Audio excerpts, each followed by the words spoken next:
For more on all of this, we are joined by Vice President for Policy at the National Peace Corps Association and former Deputy Assistant Secretary of State, Joel Rubin. Joel, a pleasure to have you here this morning.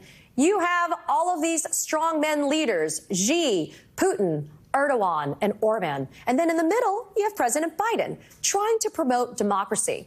But back home, Joel, we know democracy is hanging by a thread. How does the American situation affect Biden's credibility abroad? Is it going to be able to affect his ability to accomplish his goals while he's overseas?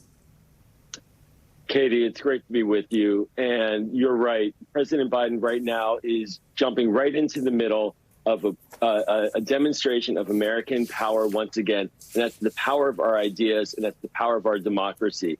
We're seeing the fight to support Ukraine against Russia being one of a fight of democracies unifying to show that our values, the values of people choosing our leaders, of people deciding what our future will be, really being the one that people want to fight for. They don't want to be run by dictators. We don't want Xi. We don't want Putin. We don't want Orban running our lives and telling us what's best for us. So President Biden is going to take the next 6 weeks to demonstrate this kind of vision of America and the world on trip throughout the globe. And it's going to be a very powerful show. And he's going to see, and we're going to see, a lot of leaders signing up for this kind of vision. Joel, does President Biden, though, have to come to the table with hard and fast plans, or is it just the idea of the promotion of democracy in those areas of the world sufficient? Well, without plans, without execution, none of that worked. That means basically democracy is just a flat idea. But that's not the case in this instance, nor overall. And that's because President Biden has assembled a coalition that actually is getting results.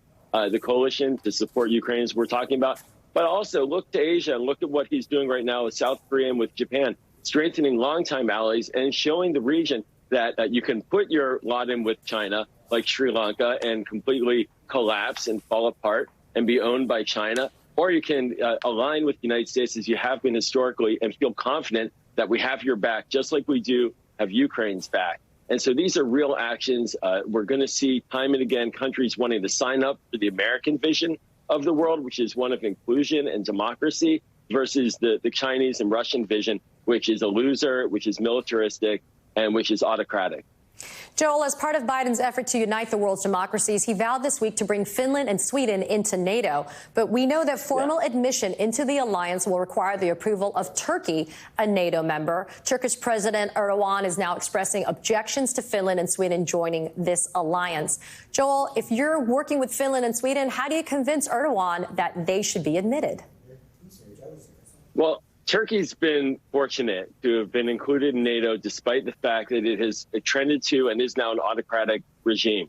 Erdogan is a leader that has held power for a couple of decades. He is not loosening his grip, and he's still in NATO. And he should recognize that that is a benefit and, that he's been afforded. But the United States, we're going to work with our allies and clearly make the case through diplomacy to Turkey that it's in their interest to ensure that Finland and Sweden are included. It is in their interest because a strong NATO protects Turkey as well. Turkey is supplying military assets to Ukraine. Those have been important, including drones, which have been extremely important for Ukraine. And so Turkey is playing ball. But for the United States, for Finland, for Sweden, and also, frankly, to look at Hungary, we're going to have to tell these countries, this is where the rubber meets the road. What side are you on? We've just seen this past week CPAC hold a conference in Hungary and really make common cause with Viktor Orban, who's basically an autocrat in that country, too. He's destroyed democracy there.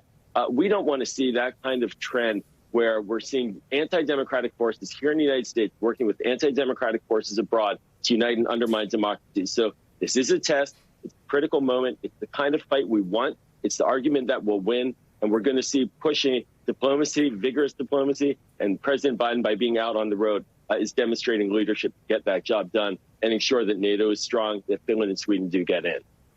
Joel Rubin, always happy to see you, but especially appreciate your time Thanks, this Katie. morning. Thank you so much.